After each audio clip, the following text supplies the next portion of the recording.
قد دنت عشر مباركة على أهل التقى والبر والإحسان هي أفضل الأيام في الدنيا فكن فيها مجدا واستبق በመቀጠል በዚህ ሰዓት በመነጋገርባቸው ነገሮች ደግሞ በ10 ቀናቶች የሚደረጉ ሌላ ዒባዳ ነው እሱ ምንድነው ተክቢር ተህሚድ ተህሊል አላሁ አክበር ማለት አልহামዱሊላህ ማለት ላኢላሃ ኢላላህ ሚለውን ቃል ማብዛት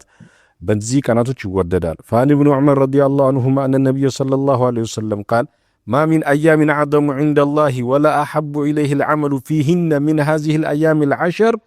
فأكثروا فيهن من تهليل والتكبير والتحميد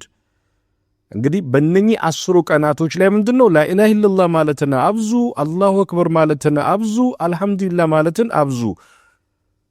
ሌላው ምንድነው ዚክር በእነኚህ ጊዜ ሰዓቶች ውስጥ በጣም የሚወደድ ትልቅ ዒባዳ ነው ሱብሃንአላህ ወልহামዱሊላህ ወላ ኢላሃ ኢላላህ አላሁ አክበር ሚለውን